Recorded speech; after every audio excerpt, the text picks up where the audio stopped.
as we continue our series on marriage matters. When you're pulled apart, we want to encourage you to pull together as we look here this morning. And every relationship, even a good relationship, has conflict. And what causes the conflict? The Bible is rather blunt. James chapter 4, verse 1. Do you not know from where your fights and arguments come? They come from selfish desires that war within you. I want what I want. I'm basically a selfish person. I think about me before I think about you. And so do you. We're all like that. So this morning, what are some ways that we can deal with this conflict? When you have two people there that are just looking out for themselves, you're going to have conflict. There's a number of ways, and I've listed them there in your bulletin for you. One, you have my way resolvers. My way resolver, that is, I'm going to fight you until I win. That's what the my way resolver goes. I'm going to get my way. I'm totally right. You're totally wrong. And mine is the only way. Mine is the right way. I'm going to assert my will until you cry, uncle. That's the my way resolver. Then there's the no way resolvers. There's no way you're going to get me into a fight. I back away from all conflict. This person just withdraws, pulls back, ignores the problems, avoids all conflict at all costs. And of course, they just want to keep things calm, but nothing gets resolved. No way resolvers. Then your way resolvers. Your way resolvers, their attitude is, I always give in. I want your approval so badly that I'll roll over and play dead. I become a doormat. This produces a peaceful relationship, but it also produces a lot of bitterness.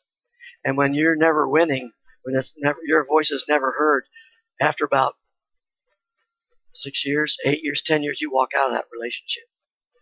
That's what happens with your way resolvers. When you always give in, you have to split the winning and losing. You win some and you lose some. You just have to do it that way, or they leave. There's also halfway resolvers. We compromise. We win some, we lose some. I give in sometimes, you give in sometimes. But that's good. That works pretty good. But there's a better way, and this is our way resolvers. We meet mutual goals together. We care about our relationship far and away above any other single issue or any other matter. We're not going to fight over that. We're going to maintain our relationship, number one. And that's our way resolvers. The issues that may not matter, it's that our relationship is good and strong. That's what counts. And that's our way resolvers. Saw read about a couple this week. They're the longest married couple in America. They've been married 81 years. They're 99 years old. They've been married 81 years. And I'm at 40. I've been married 40 years, but only halfway what they've got. So they were talking. So they asked, what's the secret to your success after this 81 years being together? How does that happen? The wife, with a little twinkle in her eye, she said, I let him do it my way. I let him do it my way. I thought, okay, I'm not getting in there on that. All right, there are 3 stages in marriage. First, the happy honeymoon. Then the party's over. And then finally, let's make a deal. Dating turns into debating. And there's no resolution, much less any kind of reconciliation. I want to give you some steps today to help you. These have helped for many couples, but when you're pulled apart, help you pull together. First of all, call on God for help. Call on God for help. Pray about it. Discuss it with God first. Then talk to your spouse.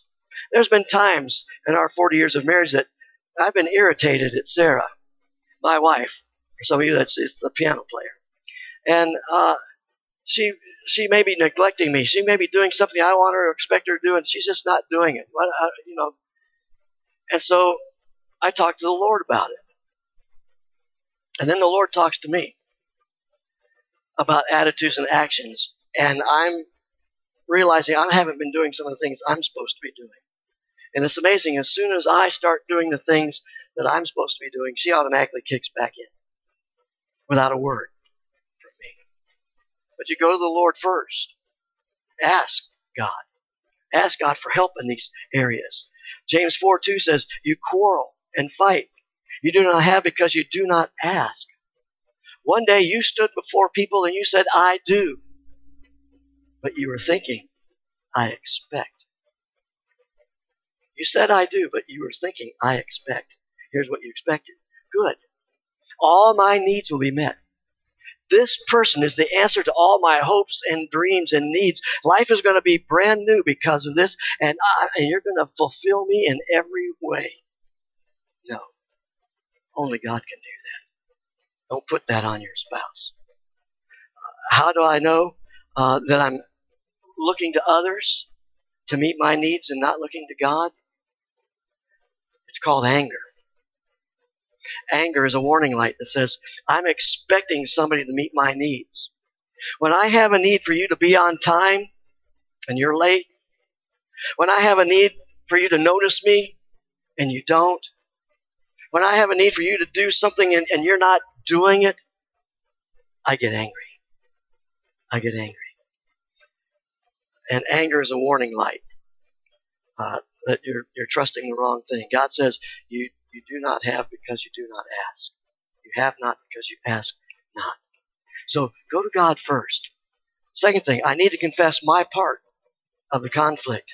Before you start accusing and attacking and blaming, I need to have a frank evaluation of myself. And I need to ask, how much of this conflict is my fault? How much of this did I instigate? Am I the problem? Because Jesus said, Matthew 7, verse 3, why do you look at the speck in another's eye and pay no attention to the log in your eye? Take the log out of your own eye first, and you'll be able to see clearly. So you got to go to God, and then you have to look at yourself. Now, everyone has blind spots. Check yourself first. Look at yourself. Am I being unrealistic? Am I being too demanding? Am I being overly sensitive? Am I being too demanding, insensitive, unrealistic? Am I being ungrateful? Those are the questions you need to ask. Before I get into dealing with you, before I do that, first I talk to God. Secondly, I look to myself and take care of matters there. Admit the problems that I've caused. 1 James 1:8 says, if we say we are without sin, we deceive ourselves, and the truth is not in us. Marriage is a lifelong process of overcoming differences. We have an infinite capacity to deceive ourselves. I can blame you for all my problems. And so often, this has nothing to do with incompatibility that they talk about. It's just plain selfishness. It's an unwillingness to change. Let's get to the point. That's the fact that's going on here. And so when people split over differences, it's because one or both are selfish and unwilling to change. This isn't an innocent thing. This is a major deal. Because unchanged, you take that problem, you leave that relationship, you go in the next relationship, and you just bring it into the next thing. You've already tainted the waters for your next relationship. Get it dealt with. Deal with you. So pray, ask God for help. Evaluate yourself. Then thirdly, convene a peace conference. Matthew 5, verse 23 through 25. If you remember that someone has something against you, leave your gift at the altar, go at once to make peace. Then come back and offer your gift to God. Jesus says, deal with it. Don't ignore it. It doesn't matter if you're the offended person or the offender. Take the initiative. Jesus basically says it's your move. It's always love's move. Love always makes the first move. God so loved that He gave. If you love your spouse, it's your move. whether you're the offended person or the offender. Take the initiative, take the responsibility to go out and deal with it. So how do you have a peace conference? How do you do that? First of all, you need to choose the right time. Now, I didn't have any empty blanks in here because a lot of you guys don't take notes. You men I'm talking to. So I just filled it in already. Because you guys don't take notes. Okay. You think you got it, but you don't. I'm just saying. Get the right time. Timing is everything when dealing with sensitive issues. Don't drop a bomb on your spouse. If that person's just coming in from a long day's hectic work at the office or something, that's not the time to deal with it. Or if they're just starting to nod off to sleep, don't bring up something difficult. That's not the time. I was on the phone the other night till 1 o'clock. And you could hear the yelling and the screaming in the background. And they've got kids. How do you think those kids did in school on Friday morning? They didn't. How do you think they did at work? They didn't. But they don't know how to fight fair. Find a time when both of you are at your best. Find a time when you're not tired, when you're not frazzled, when you're not hurried, and where you can think, where you can focus, where you can take the time to formulate your thoughts. Choose a time, schedule it if you have to. Get prepared, be ready, do your homework so you can talk to one another about this. Second thing, choose the right place. Silence your phones. Send the kids over to the neighbors. Don't try to resolve conflict in bed. Go into the kitchen, sit at the table, join hands, and ask God to give you wisdom. Help us to get understanding. And you're not there to win a battle. You want to be able to say the right thing in the right way, and you want to understand your spouse's heart. You're not there to lay blame. You're not there to beat somebody else. You're there to understand this one who loves you, your life's partner. You're supposed to understand their heart. That's what you're about. So you ask God to help you with that. Thirdly, you need to have the right attitude. You don't come in with a list of 50 things. Hey, you're wrong about. Hey, I want to. Yeah. It doesn't do that. You have to be ready to reconcile, ready to compromise, ready to figure out what's going on here. Again, to hear your spouse's heart and to find a solution. You're looking for a solution. Then you need the right language. Learn how to attack the issue without attacking the person. Establish ground rules. You need to eliminate certain phrases and words, threats. Never, ever, ever use divorce as a threat. You don't use the D word in fights. It's out of bounds. Ephesians 4:29. Do not use harmful words, but only helpful words, the kind that build up and provide what's needed. And eliminate the deadly tools that some of you are using here. The Bible is specific on what not to use. Colossians 3, verse 8. But now you must rid yourselves of all such things as these: anger, rage, malice, slander, filthy language. First out of bounds is anger. You're not allowed to intimidate with anger. You're not to overwhelm the other. Going a step farther is rage. This blinding, unthinking, out of control. Basically what it is emotional vomiting. When you're in a rage, you're just vomiting all over who was ever in range of your stuff pouring out. It's unthinking. It's not intelligent.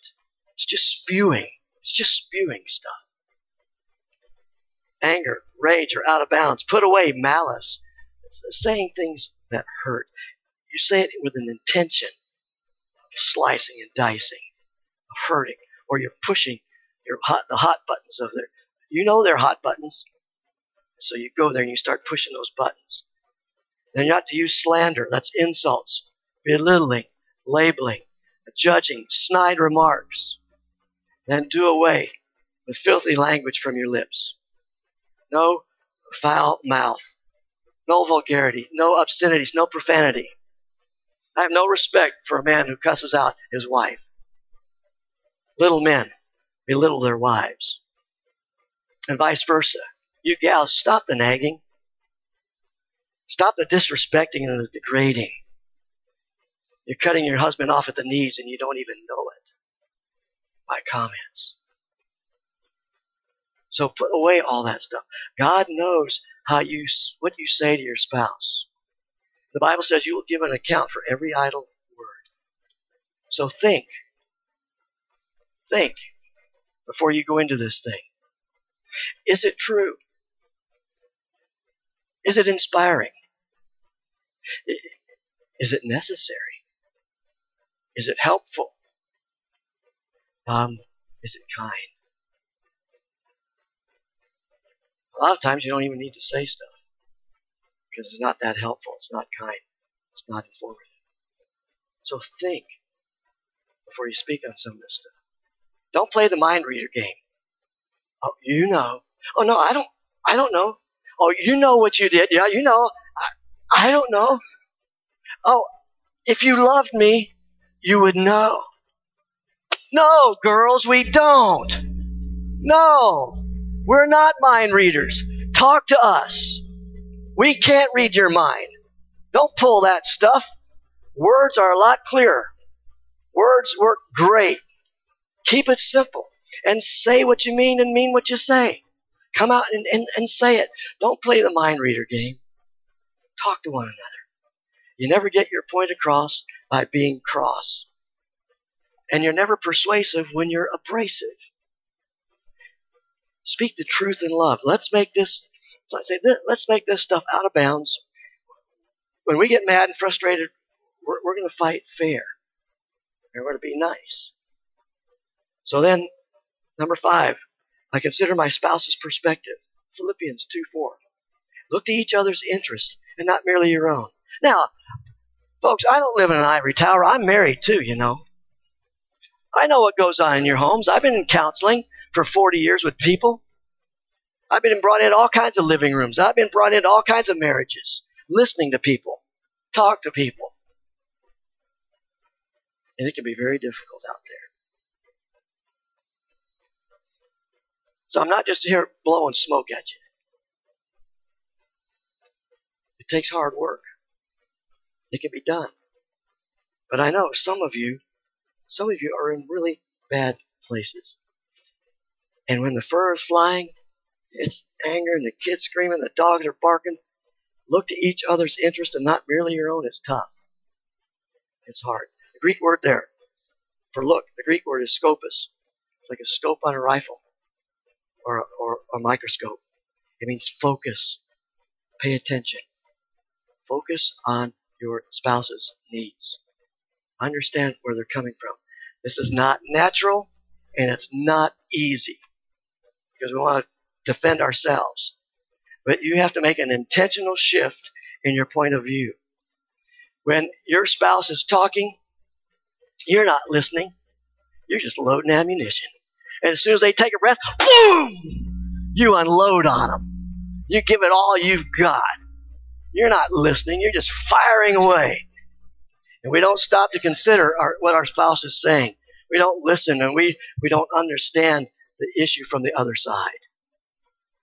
We're so busy fighting for our position. We're so busy defending our... So slow down some. I know it's hard. You're a self-centered sinner just like I am. But think a little bit. And before you start spewing stuff, sit down and you're adults. Act like it. The kids are watching. They're listening. And they're learning how to do husband and wife from you. Whew, I'm scared for some of our kids. See, before we must seek to understand before we seek to be understood. We have to understand our spouse before we seek to be understood. Now, my wife will ask, did you check the doors? Well, yeah, they're locked. She said, well, would you mind just going and checking them one more time? Okay, so I get up, and while I thought, why can't she do this before I get into bed? Well, I still got shoes and stuff on. I have to go through that cold tile and walk around. Well, but see, I grew up in a small town, and we didn't lock our doors. We didn't lock the doors, the windows, the car. We didn't lock anything. The neighbor might need something. But Sarah grew up in a different environment, different home environment. She grew up in a larger population. And in her home, when sundown came, you closed the curtains. You pulled down the shades. You locked the doors with 5 bolts.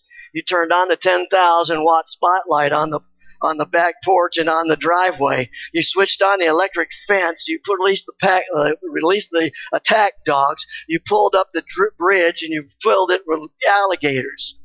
And then you went to bed. Now, her dad had 3 girls to protect. So that's why so she's coming from a different background from where I came. So she's still thinking, all I'm asking him is to check the doors. Just lock the doors. That's a no-brainer. You should lock the doors. I've got to learn. And so nowadays things are such that you do have to lock your doors at night. When I'm out in Oklahoma, just last couple months ago, we were out there. Man, it's still like during the day they've got everything locked up. Now there's been some murders and robberies out there, so okay, that's making a little more sense. But okay, lock the inner door, but you have to lock the outer door too. It's so maddening because it doesn't work. You can't ever get that lock unlocked anyway. Lock the inner door. Okay, I got you.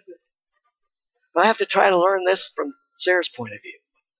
And where we are today, it's dangerous out there. So you got to get them locked. But when she says that, will you check those doors once again? Okay, I understand it. That's the way she was brought up. You have to look at it from your spouse's point of view. And then second, the last thing here, concentrate on reconciliation, not a resolution. Focus on reconciliation. Reconciliation, reestablish a relationship. Resolution, that's resolving every issue. Will you come to agreement on everything? Will you have one mind in every area? No. It's unlikely. Some things we just see differently. But we agree to disagree without being disagreeable. You don't have to be ugly about this. James 3:17. Wisdom is peace-loving and courteous. It allows discussion, and it's willing to yield to others. If you're going to speak wisely, if you're speaking in wisdom, you're going to be loving and courteous. You're going to let the other one talk. If not, then it's not wisdom. Then you're just being stupid. That's the way I take the scriptures. It's wise to compromise. You can have unity without uniformity. You can walk hand in hand without seeing eye to eye. But if you can get together, it really, really works. Now, some of you, you're worn out because of the conflict. You're stuck. You fuss and fight all the time. You don't talk things out. You vomit on each other. You yell and scream and throw stuff. You scare the dogs and the kids. The neighbors have to come. You don't know how to get out of it. You want to give up. You want to throw in the towel. Don't do it. It's more rewarding to resolve a conflict than to dissolve a relationship. So I want to pray with you this morning. Let's ask God for help. Let's pray. Dear God, I'm calling on you for help today. I know I have not because I have not asked you. Forgive me for looking to another to meet the needs that only you can meet. I want to confess my part in the conflict. Help me to get the problems in my life and the beam in my life out so I can see clearly. Give me the courage to convene a peace conference. Help us as a couple to establish some guidelines, some ground rules. Cut out the abusive language. Help me, God, to consider my spouse's perspective. To not just see life from my viewpoint, but to be considerate of the doubts the fears, the concerns, the interests of my spouse. I need your help to do this. Come into my life, my marriage. Make it what you want it to be. In Jesus' name.